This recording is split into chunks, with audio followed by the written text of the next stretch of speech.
All right, so let's move on to our next story. This comes to us from Recycling Today. Sims Metals, which is undertaking a $15 million investment and upgrade to its environmental control systems, receives the Illinois green light. State agency endorses metal recyclers emissions control system in Chicago. Curious.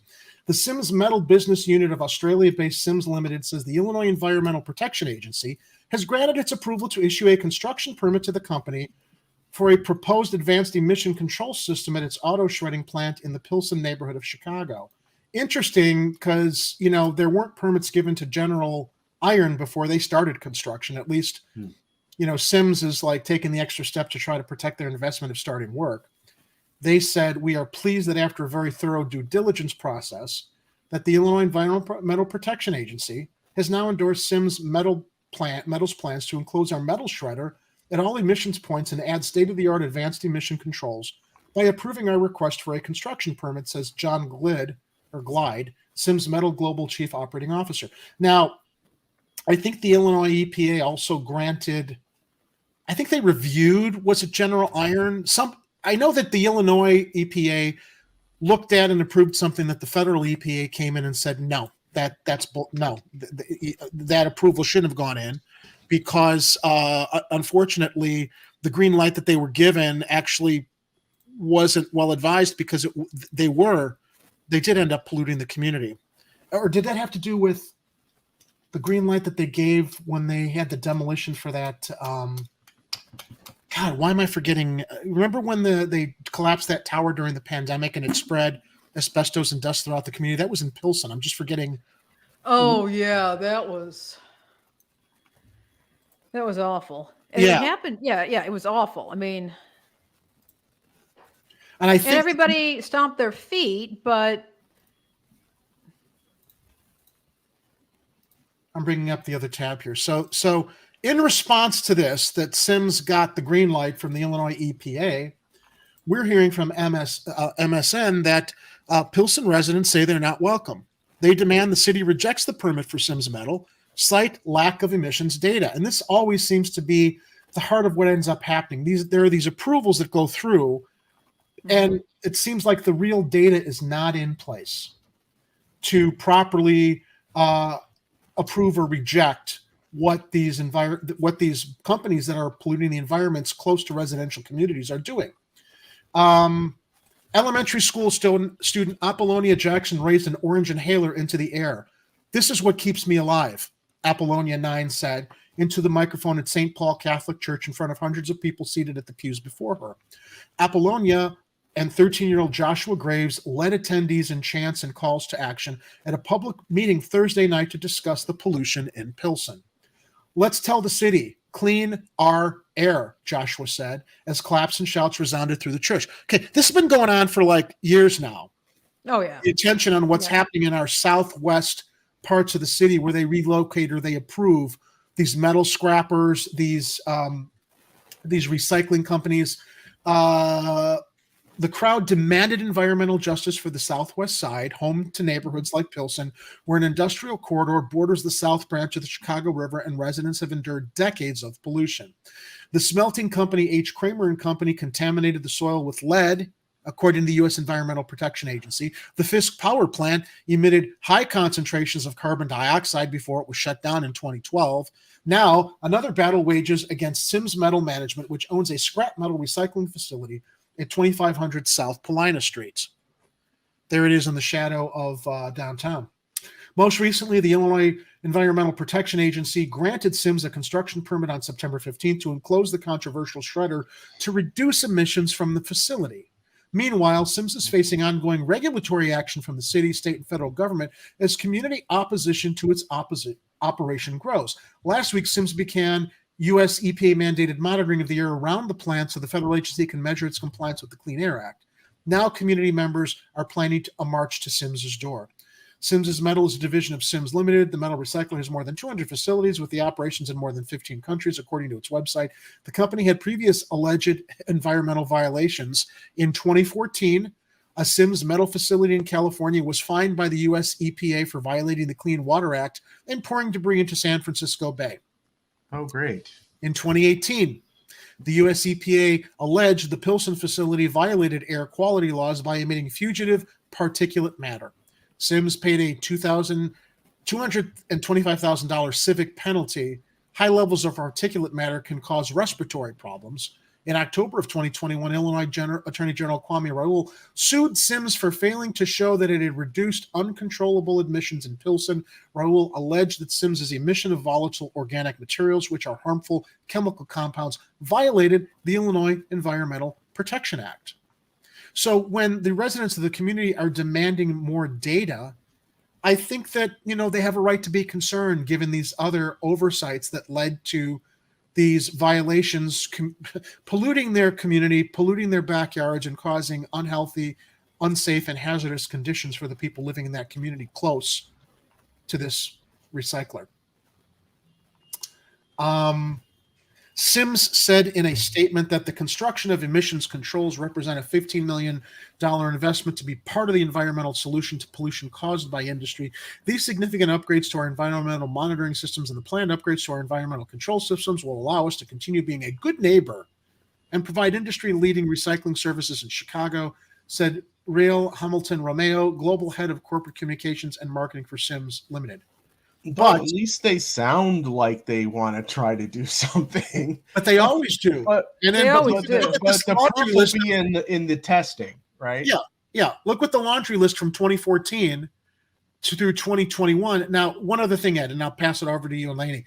Environmental activists say the construction permit granted by the IEPA is merely a Band-Aid on an area overburdened by a long history of pollution. See, this is the thing.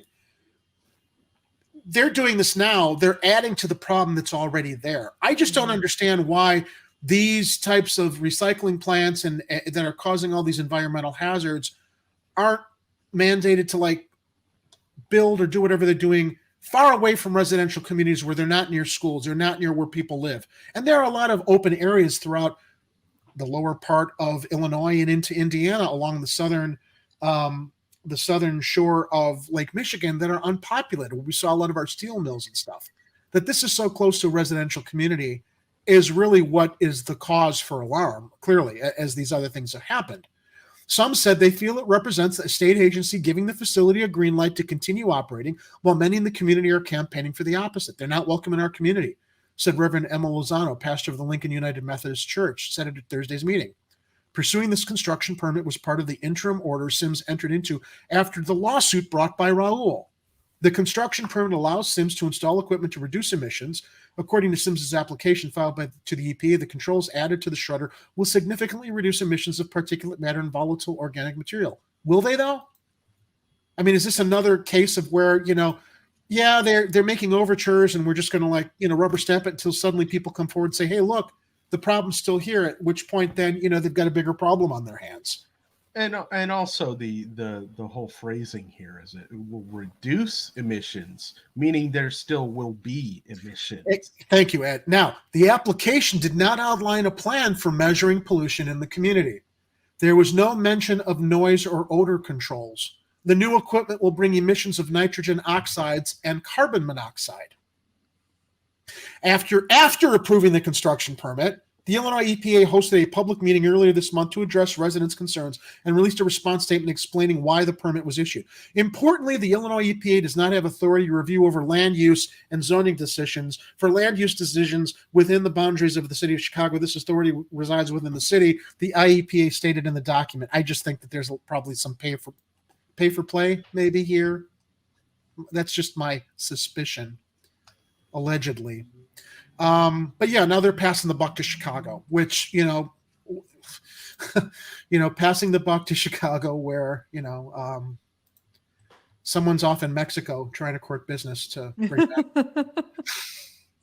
Doesn't have an eye on the ball with the stuff, whether it's the homeless issue, whether it's the environmental impact of all of these polluters being relocated to South Shore. Kit's been on talking about General Iron and, what was the other? I think it was not General Iron. And Mad Asphalt. Mad Asphalt. Yeah, Mad Asphalt also polluting our southwest neighborhoods. Lainie, your thoughts? This is something that it kind of hits home for me because I grew up with asthma as a kid. I mean, I grew out of it. But and we called it bronchitis. Sometimes it was called asthma, but essentially it's a terrifying condition. And I really feel for these kids who are speaking up. When you can't breathe, that's terrifying. It's terrifying for anybody, but particularly for children. We know that asthma disproportionately affects poor children, particularly poor children of color. And there's, I think, ample evidence to point to environmental racism where certain facilities are. Now, curiously enough, I'm going to offer a counterpoint that came up back several years ago, even before the pandemic, when I was doing this reporting for Hard Lens and Chicago Corner. And I was talking about a case, it may have even been this, I'm not sure, but it was a facility that wanted to open on the south side. And there was some real concern, excuse me, about the environmental impact. And I was talking about that. And a gentleman who actually lived in the community came back and said, well, back in the day, our community did have these industrial facilities and people had jobs. They had good jobs that were in the community. All those jobs, all those facilities, the manufacturing facilities started leaving the community. We became a bedroom community. We began to see the value of our homes plunge, and people were not able to get accessible jobs. And he said, so I understand about the concern about the environment, but our community needs jobs and opportunity. And I can't really argue with that concern either, other than to say, but asthma is still a thing. Well, and that's also a concern. And so farther away from the residential communities, commute to those areas. But the point is that a lot of people can't commute that easily. And we have a public transportation system which doesn't work the way it should, and really hasn't worked since the recent global health crisis. We know this has been an ongoing problem here. And so for me, it's like, yes, I would like to see industrial campuses located in various parts in and around the city with a fair berth between residential areas, and really focusing on creating really excellent public transportation options that can get people from door to door, in a relatively short period of time, so they can get back home and do what they need to do. And bring their paychecks home and be in their communities with their families, while also providing accessible jobs. But that's going to require people to actually talk to each other, to start really planning on multiple levels to ensure that people can get to work quickly and easily, but also that jobs that are going to require probably the necessary handling and processing of hazardous materials and that will have environmental impact are located away from people where people are trying to live and breathe. So this is just, it's maddening that we keep on having this same thing happening over and over again when nobody's willing to talk about what's going to be necessary to make sure people have jobs, to make sure that these necessary businesses operate, but to also protect the health and safety of people who live in communities. They're rushing through the health and safety, as I think the big concern for the residents as a community also is they've been given this song and dance in the past. Oh, we did the test, we did the data, it's all fine. And then there's a toxic waste mess or, air you can't breathe afterwards that causes the health problems. So it's like, yeah, all your points are very, very important about you got to create the jobs and stuff. But invariably, Lainie, it seems that the capitalist aspect of this is embraced before the people. It is.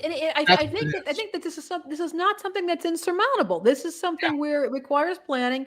It requires working with the public, with the environmental protection agencies, city planners, land development, and public transit. And if that could be worked on together, I think that it could benefit a whole lot of people. But clearly nobody wants to invest in a safe, healthy solution for everybody. No, they're in it for the quick buck and the fast progress or whatever what they consider progress, which really just means profit. And so, their priorities are elsewhere in Mexico or overseas to help our tech incubators and I mean that they care about, but all the other stuff, it's like, oh, we'll just throw some duct tape on it, it'll be fine. Yeah. Yep. I'm just getting new with this Rockfin thing. Unfortunately, I don't know how to pop up the comments, but I do want to acknowledge those of our viewers who are on Rockfin. Thank you so much for joining us Yeah, there. thank you. Thank you. We're going to try to start weaning people off of YouTube and guiding you over to Rockfin so that we don't have to deal with all the appeals for copyright strikes and nonsense, fair use claims over here on YouTube. Want to thank in the chat over at Rockfin. We had Dick on Rockfin. We're going back a little bit, but some important points. USA could have built housing and jobs, but they decided to have 8 decades of nonstop warring for Exxon Shell. Thanks, Henry Kissinger, Trilateral Commission, Rust Belt offshoring. And now they have got us to World War III to give Exxon Shell the Europe gas market for their Qatarling. Let's see what else is in the chat over there.